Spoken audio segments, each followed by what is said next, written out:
Estamos en el espacio habitual de Revista 110, Salud y Previsión 110, como cada miércoles. En esta ocasión nos acompaña Matías Bosch Carcuro, investigador político y representante de la Coalición por una Seguridad Social Digna, para hablar del tema de las AFP y de muchos otros temas más de interés para la salud nacional. Buenos días y gracias por venir. Buenos días, muchas gracias por la invitación, un honor estar aquí. Licenciado, ¿qué está pasando en este momento en el sistema? Es todo esto que se ve, discusiones con el 30%, las devoluciones, se habla de la rentabilidad de los fondos de pensiones, problemas en la CISARRIL multa a una serie de ARS. ¿Es que estamos discutiendo la ley de seguridad social y están apareciendo todos estos temas, o es que todos los casos son aislados, diferentes? Nos parece que estamos en un momento muy interesante. Están pasando varias cosas. Por un lado, desde el año 2020, el Congreso, a través de la Ley 1320, se autoasignó el rol, el deber de hacer el trabajo de estudio y revisión para una modificación integral de la Ley 8701. Eso se lo dio el Congreso. Y el Congreso empezó a trabajar en marzo de 2021. Ese proceso se abrió, y incluso con vistas públicas, con vistas públicas que claramente abrieron las puertas, no sin una lucha para que eso fuera así, porque eso pudieron haber sido sesiones bastante cerradas, limitadas, controladas, porque era un tema alejado de la gente supuestamente, y sin embargo la participación fue masiva. Y desde agosto del año pasado, cuando el presidente de la República anunció el inicio de las discusiones, los diálogos de reformas, y la constitución en febrero de este año de la mesa de diálogo específicamente en la reforma de seguridad social, definitivamente empezó una discusión sin precedentes en estos últimos 18 años, contando de 2004 para acá. Si además de eso hay que agregarle que han ocurrido varias situaciones, la pandemia, lo que pasó con las ARS y las AFP durante la pandemia, unos supuestos fondos que disminuyeron, supuestamente, porque al final no fue así. No, sí fue así, la reducción de fondos, y lo podemos hablar, la reducción de fondos ahora entre enero y marzo en los fondos de pensiones de la gente. Todo esto ha ido creando un escenario de un sistema que debe garantizar, en teoría, así debería ser, un derecho fundamental, donde hay millones de afiliados y de cotizantes, donde hay dinero público involucrado, pero parecía que esto estaba reservado a un salón de lujo, además, a puerta cerrada, donde unas pocas personas tomaban todas las decisiones.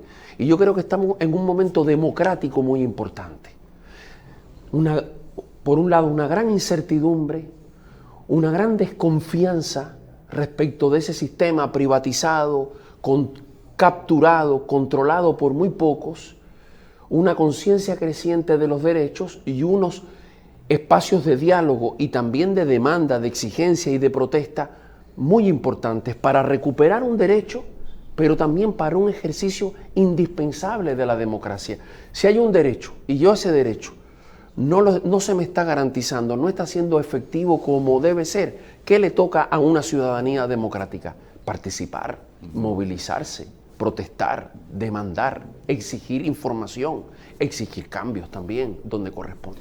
Ayer a las 11:42 de la mañana me llega un mensaje. Hola Carlos, desde ya puedes ver cómo tu cuenta de pensión ha recuperado su rentabilidad habitual con un 11.24% de rentabilidad en el mes de marzo. O sea que el movimiento público, precisamente sobre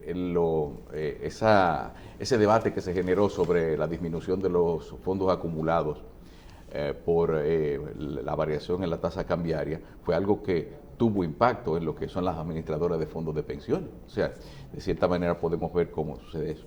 Tenemos a Horacio Montenegro desde Chile también con algunas preguntas. Buenos días, Horacio. Sí, por supuesto. Buenos días. Buen día, Matías.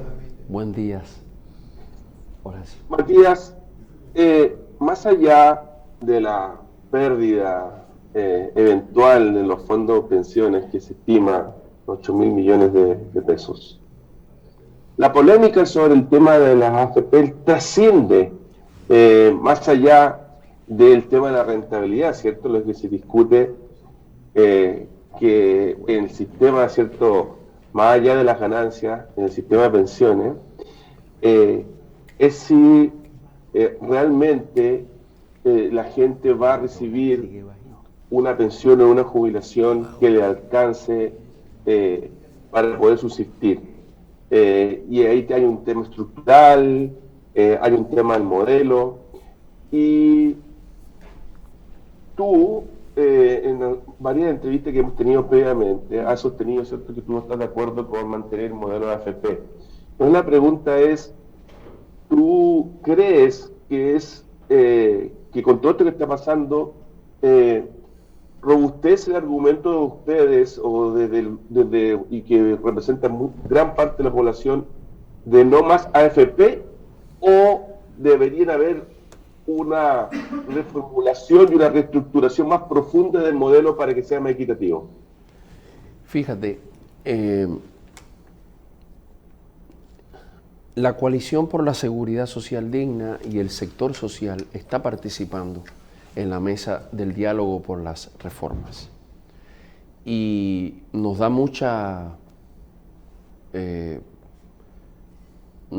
un orgullo sano de haber cumplido que el primer sector, el primero que ha colocado en el sitio web de la mesa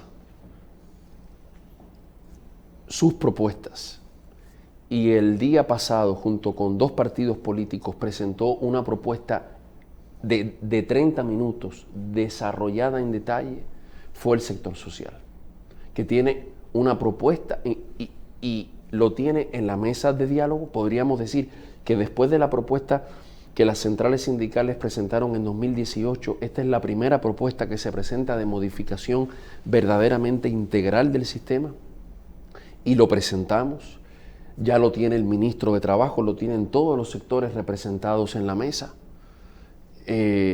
con un debate que obligadamente fue de un gran nivel, porque es que la propuesta es una propuesta integral, en serio y fundamentada. Ya la propuesta la tiene el presidente de la República también, pero además ya está en el Congreso Nacional y ya fue enviada a la Comisión Permanente de Seguridad Social. Es decir, aquí estamos trabajando con todas las de la ley, muy seriamente, muy rigurosamente, y el camino institucional es claro y es fundamental. ¿Y cuáles son los principales aspectos de esa propuesta? Para responderle a Horacio, en este caso específico, la propuesta claramente va en línea con lo que dice la Constitución y con lo que dice la OIT en 2018 y 2019. El modelo de AFP fracasó. No de pensiones, sino de AFP. No, de AFP, porque es que las AFP no dan pensiones. Es que eso hay que tenerlo claro. Es decir, te gestionan los fondos de pensión. No, no, gestionan una cotización compulsiva de trabajadores y empleadores que incluye al Estado. Eso sí lo hacen, pero no dan pensiones a cambio. Una pensión debe ser una sustitución del ingreso porque la persona ya no sigue trabajando por su edad, porque no sigue trabajando porque tiene una discapacidad, o la persona fallece y hay personas que dependen económicamente y deben tener un ingreso. Es una sustitución del ingreso que debe ser que debe ser justa. Entonces, espérese, concluya con el tema. Ustedes entonces entienden que la propuesta que se suspende que dejemos sin efecto las AFP.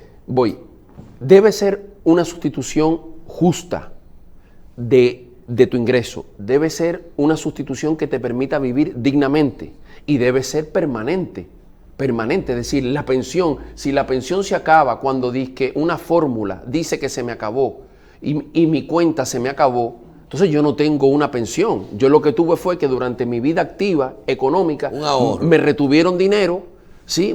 Para generar rentabilidad con ese dinero, y en el momento que más lo necesito, sencillamente quienes ganaron dinero me dicen se acabó. Entonces, por eso, sí, la OIT lo que dice, ese modelo de 154 países donde la gente cotiza para pensiones, solo se impuso en 32. Y de esos 32, solo queda en 9. Y de esos 9, por ejemplo, ya Chile, donde nació la receta, y Colombia se va. Se va porque es un fracaso. ¿Qué dice CIPEN en su boletín 74 de diciembre? Pero es que usted está confundiendo con esto. Estábamos hablando de la AFP. Sí, porque estamos hablando si usted está de acuerdo con el modelo de la AFP. Y el doctor Castillo le dice, vamos a ver la propuesta, que aguantemos la propuesta de las AFP. Entonces usted se va. Entonces ahora usted está hablando de sustituir el sistema de capitalización individual por un sistema de reparto.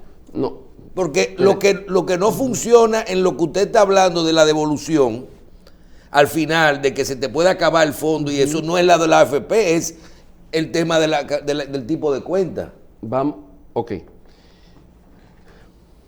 Las administradoras de fondos de pensiones, que no son de pensiones, son de un ahorro compulsivo para generar ganancias, no pueden existir si no es con la figura jurídica de la cuenta, que en realidad se llama cuenta personal del afiliado en la ley, pero en realidad es una cuenta de capitalización individual. Es la figura jurídica que les permite utilizar la cotización de las personas para hacer negocio financiero con eso, si no, no podrían, ¿sí? Entonces, la AFP para la AFP no sería un negocio viable existir si tuvieran que garantizar pensiones, si tuvieran que administrar pensiones. Las AFP pueden existir y son un negocio rentable para los grupos financieros porque la cotización de las personas se transforma en una cuenta financiera con la que pueden invertir. Y cuando ganan, cuando el fondo renta, lo anuncian con todos los tambores, pero cuando el fondo pierde no se lo dicen a la gente. Entonces, sí, como dice la OIT y como ha pasado en la mayoría de los pocos países donde este modelo se impuso, la propuesta a lo que apunta es a no más AFP,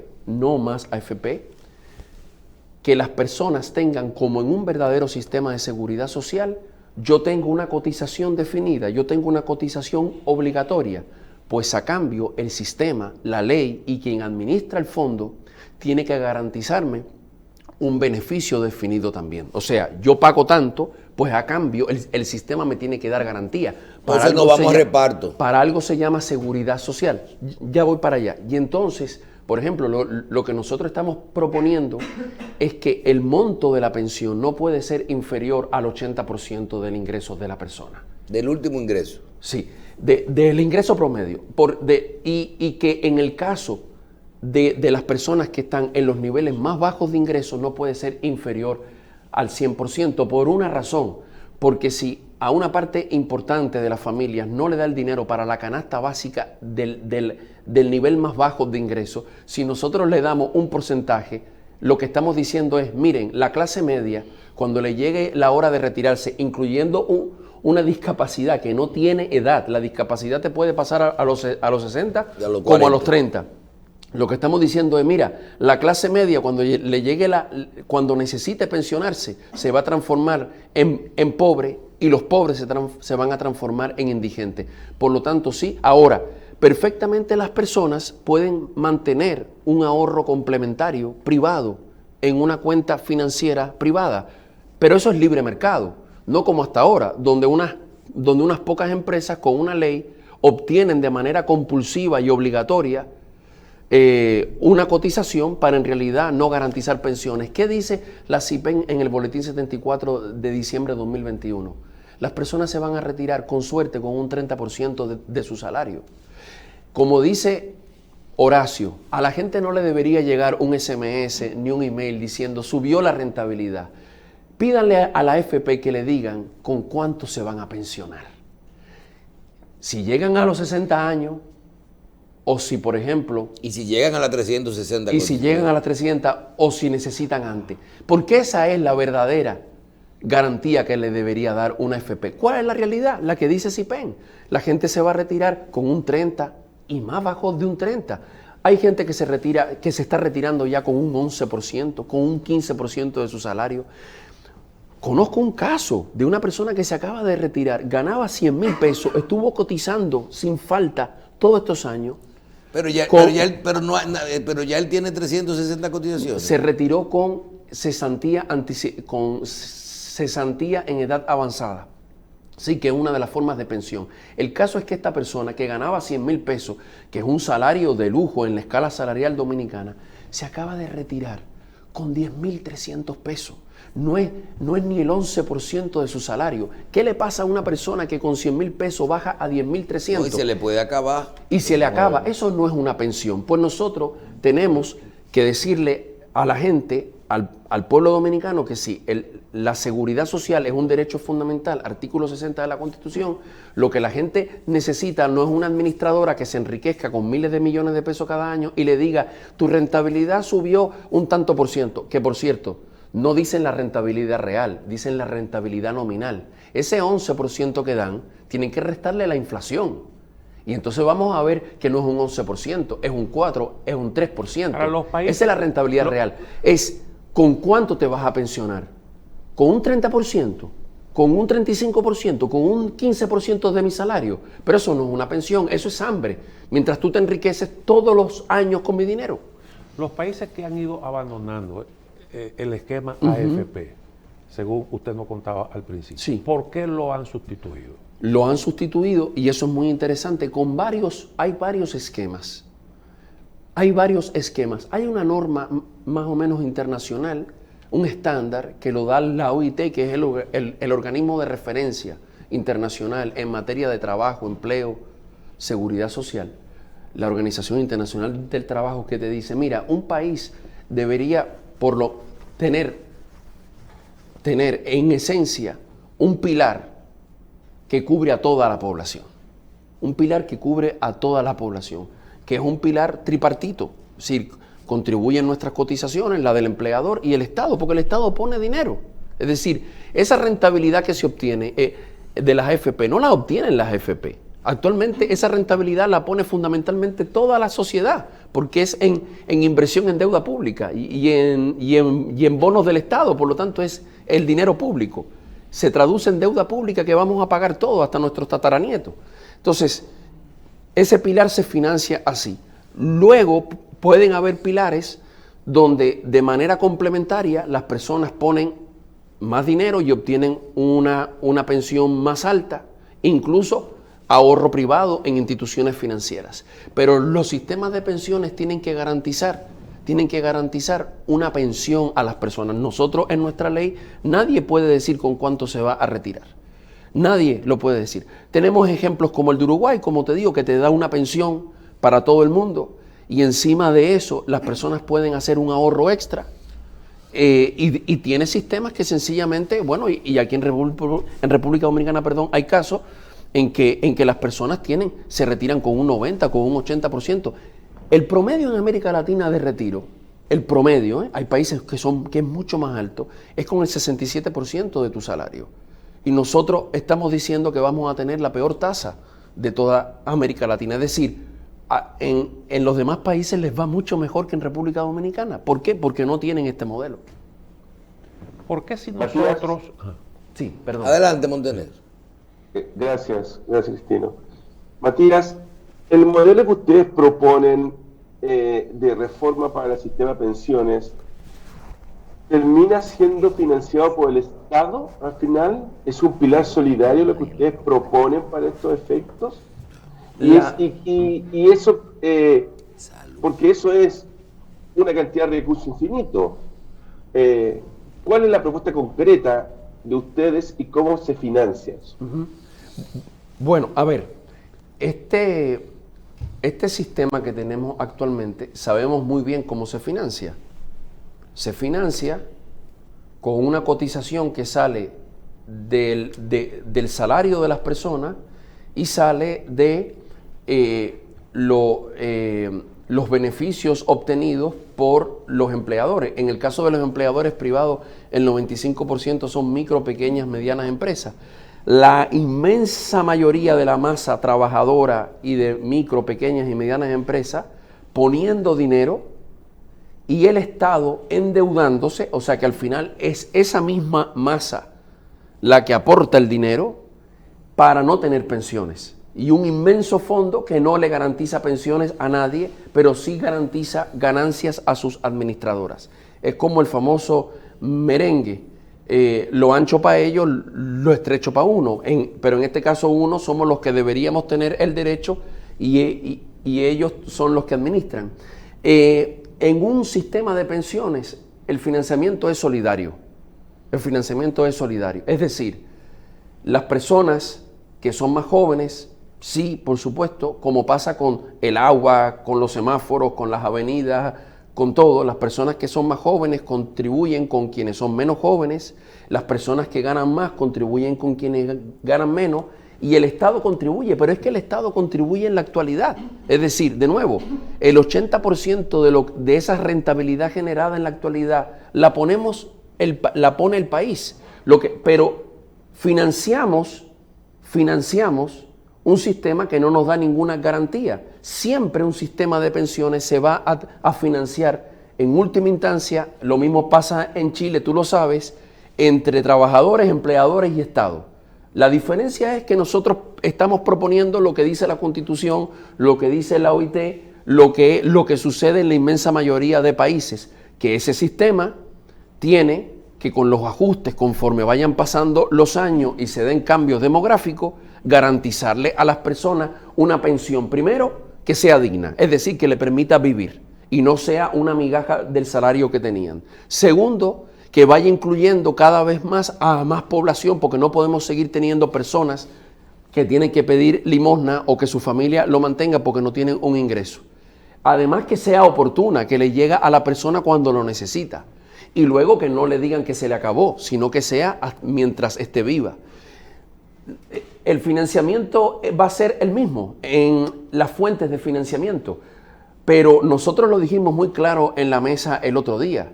Nosotros tenemos que elegir entre el enfoque de un negocio y el enfoque de un derecho. Si nosotros decidimos que sea un negocio, pues que todo siga igualito y la gente no tenga pensiones, porque no las tienen ni las van a tener. Si nosotros decimos que es un derecho, pues entonces ya sabemos que no se puede funcionar con la lógica del negocio y tendremos que hacer los ajustes correspondientes para que se financie en el tiempo. Ahora, todos sabemos que tenemos 800.000 millones de pesos ahí que no le van a servir al pueblo dominicano. Los ha puesto el pueblo dominicano, trabajadores, empleadores y Estado, pero no le van a servir. Le van a servir a las ¿Y administradoras. qué otros aspectos? Sí, adelante. Escúchame, Cristina. Adelante. ¿Cuánto es una pensión digna? Usted habla de una pensión digna, pero ¿de qué estamos hablando? Bueno, ¿Cuál es el piso? Porque una pensión digna para una persona que gana 100.000 pesos es distinto para una persona que gana 25. Por supuesto, primero, de nuevo, debe haber una tasa de reemplazo establecida por ley. Actualmente, si la gente va a la ley, no va a ver con cuánto se pensiona, eso no existe. Eso lo va a decidir la AFP diciéndole, mira, esto es lo que te da la fórmula y esto es lo que te da tu cuenta mientras la tengas. Por eso es que tenemos una persona que ganaba 100.000 pesos y le dan 10.300 pesos. Es decir, problema tuyo. Y si pasas hambre, problema tuyo. Yo no tengo que ver. Una pensión digna, primero deberíamos tener una tasa de reemplazo establecida en la ley. ¿Nosotros qué estamos proponiendo? Mira, para los niveles de ingreso que apenas pueden cubrir la canasta familiar más baja, no puede ser menor del 100%, porque si tú se lo bajas, ni siquiera ese hogar va a poder comer. Entonces, si no podemos garantizarle que la gente va a poder comer, ¿de qué sistema de pensiones estamos hablando? Y así debe ir en una escala que en los niveles, pero nunca por debajo del 80%. Por supuesto, debe haber una pensión máxima también. Porque una persona que gana 2 millones de pesos no se le puede pensionar con 2 millones de pesos. Ningún sistema puede financiar eso. Debe haber una pensión mínima, debe haber una pensión máxima y dentro de eso debe haber unas escalas conforme el nivel de ingreso y los años de cotización. Una cuestión muy importante, debe haber una recompensa a las personas por su contribución al sistema. Este sistema no compensa por tu contribución al sistema. Este sistema no te dice, mira, conforme tú cotizas más te garantizamos una tasa de reemplazo del 70, del 80, del 90 o del 100. No, este sistema no te da ninguna garantía.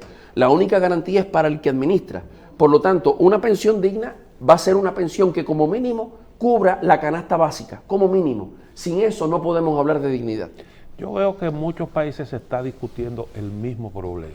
¿Realmente hay algún modelo que nosotros podamos utilizar como referencia? Usted mencionó el caso de Uruguay. ¿Es replicable ese modelo aquí en Dominicana? Depende, porque hay países que tienen niveles de formalidad mayor. Por ejemplo, el sistema dominicano debería tener un buen sistema, los incentivos para que la población que actualmente no cotiza, cotice.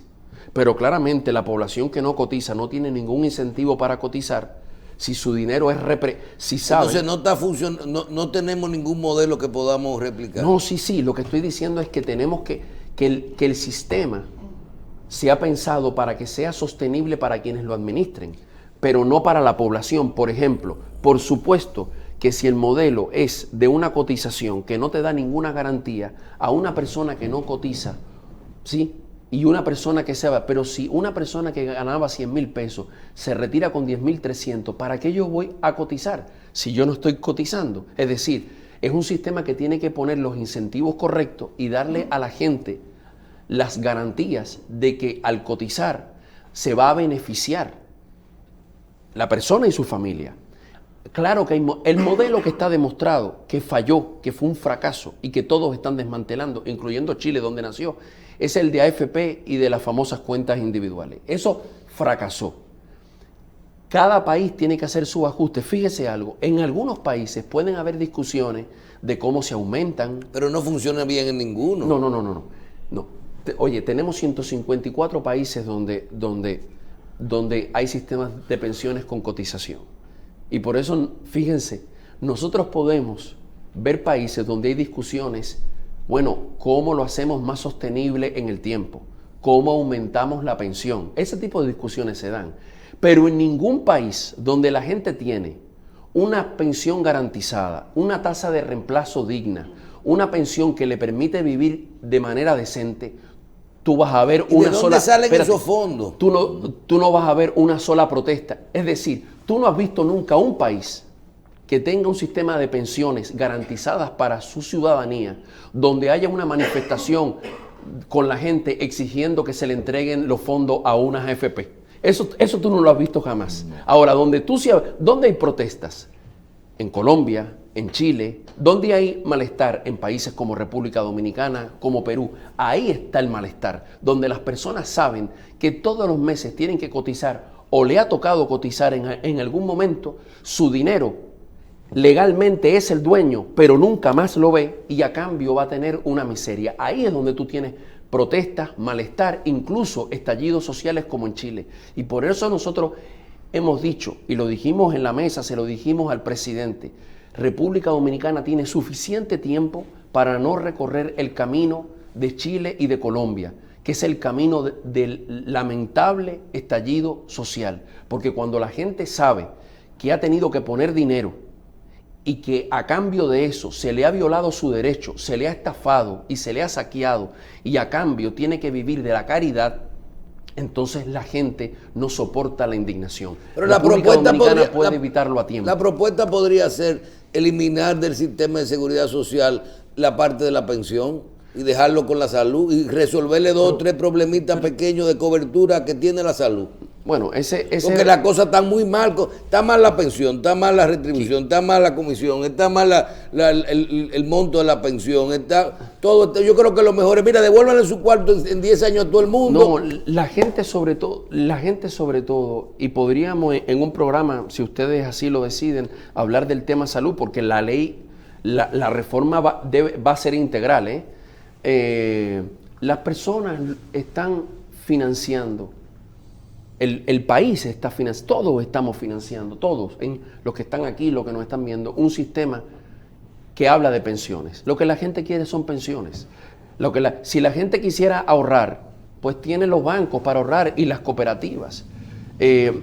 lo que la gente quiere tener es seguridad, que ese dinero, y no solamente va a servir para darme pensión, que es lo que yo necesito y que tengo un derecho en la Constitución, sino que además en qué se usa ese dinero. Fíjate, ese dinero se usa en un 80% para deuda pública, para un Estado deficitario, lamentablemente, porque los propios sectores que más tienen no quieren pagar más impuestos. Es decir, que es un sistema que en vez de bajar la desigualdad y la pobreza, la aumenta. Es decir, aumenta el endeudamiento público, aumenta la inequidad fiscal, la inequidad tributaria. Y la otra parte está invertida en los grandes bancos y algunas grandes empresas, algunas pocas. El 95% de los empleadores, ¿en qué se beneficia de este sistema? Donde esa inversión aporta a la vivienda, aporta a la industria, a la agropecuaria, a la generación eléctrica, a la transformación tecnológica. Tenemos que hacer una pausa, doctor, pero una pregunta. Y a la generación de empleo. ¿Usted estaría de acuerdo con que repliquemos, por ejemplo, el modelo de Francia y confiaría la coalición de que, por ejemplo, el Estado maneje los fondos de pensiones? No, fíjate, nosotros tenemos que estar claros. Fíjate. No, porque aquí cuando tú vienes a ver... Usted que estaba hablando de la salud, SENASA es una institución que es la única que no ha tenido ningún escándalo en todos estos años que tenga que ver con mal manejo de los fondos. SENASA. Nosotros tenemos un banco de reserva en el que todo el país confía. Sí, nosotros tenemos un 911. Nosotros no queremos que se privatice Punta Catalina. Por supuesto que un sistema de pensiones debe estar en una entidad que no sea de carácter empresarial, pero una entidad que no esté dependiendo de la política partidista, altamente profesional. Altamente profesional. Bien, vamos a hacer una pausa. Continuaremos más adelante con el desarrollo de este tema.